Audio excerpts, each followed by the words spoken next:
So remote desktop management might have a different goal. On one hand, you might just want to log into a computer from your office or your desk, install some software or make some configuration changes or something of that nature, and move along. That's fine, and that's what a lot of remote desktop management is, uh, particularly in the case of servers. There's very few system administrators that ever want to get up and walk to a computer. Uh, they want to stay at their desk with their Doritos and Mountain Dew and just remote to everything. Um, there's a lot of different tools though, and one of the important ones are ones that allow better customer support, and in that you can see what the customer sees. You can coach them through some steps, or you can see where they might be making a mistake. One of them provided by Microsoft is called Remote Assistance. I don't use it a terrible lot myself. It's cumbersome for users to set up. The person with a problem has to generate an invitation file. Then they have to send you a password. Come here, file, get over here. And then they have to sit there and wait with Remote Assistance still open. It's kind of an unusual arrangement. So what I would do, I get it from somebody. They've set up an invitation. I click the invitation file, and everything keeps opening up on my other screen. I need the password.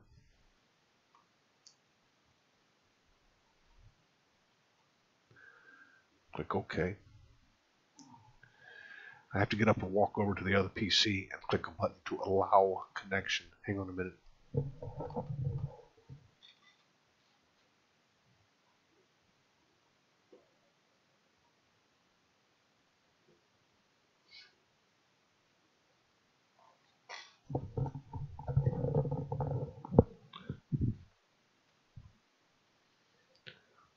So I'm connected. There. Looks kind of odd, I know. So I'm remotely connected to another PC in the room here. Excuse me while I yawn. I'm not bored or tired or anything. I just yawn when I do this. Right off the bat, I don't really have any control. I can see the desktop. There's the cursor sitting on the desktop. The black screen is common. A lot of these remote control tools will not send or transmit the desktop background. It's just more bandwidth than is necessary. I can click and get request control here and actually start opening things.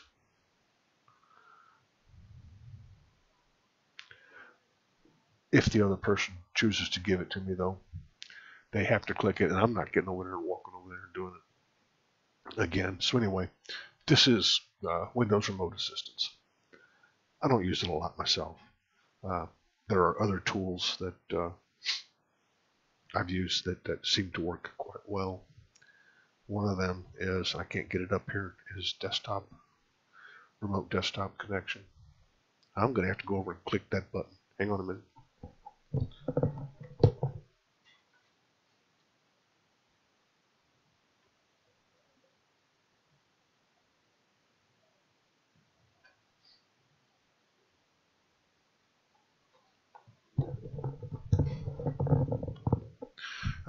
Reason I did that, I needed to bring up TeamViewer.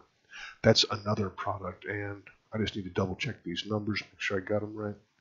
Okay, looks good. I'm going to close Windows Remote Assistance.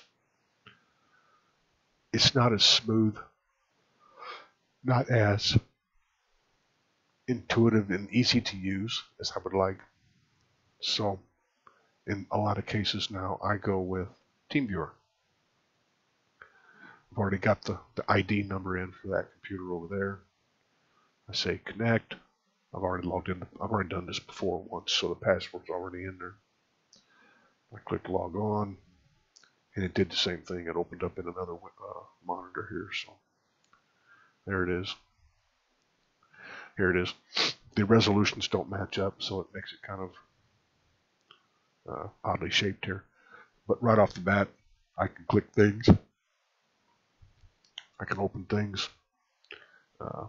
If I want to, I can even transfer files. It's kind of a nice thing. The free version of this, non-commercial use, I use it a lot. I give it to my friends and family, put it on their computer. When they call me with an issue, it's what I use right here. It's kind of fun to troubleshoot somebody's internet connection, use their Facebook connection, and then start posting bizarre stuff as them. They don't think it's very funny. Anyway, as TeamViewer, I like this. It's free. Got to have it installed at both ends. You notice again, I'm looking at the logged on users desktop. So one of the other options and one of the final options is remote desktop connection, also provided by Microsoft.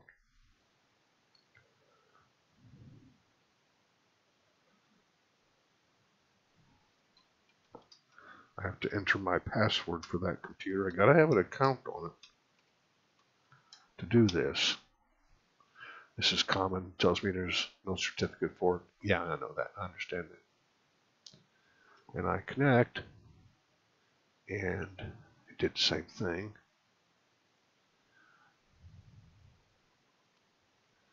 And there's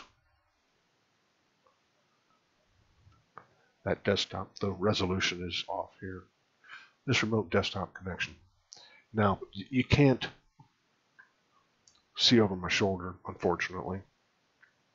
But on the actual PC, it's just sitting over here to my left, that I just remote connected to, the user that was logged on is now logged off, gone. So if it was another user that was sitting there at the computer looking for some help, they'd be seeing a blank screen. Kind of a drawback, kind of not the environment I would want to help somebody, because they can't see what I'm doing. They don't have any opportunity to learn anything. So takeaway, there's different ways to connect remotely based on whatever you need to do. If it's just simply installing some software and moving on, remote desktop connection's fine. If it's for some kind of customer support, you want to help somebody through something, provide a tutorial, probably not the best product, so you might be thinking something, or your employer might be using something like LogMeIn or TeamViewer. All right? Thank you.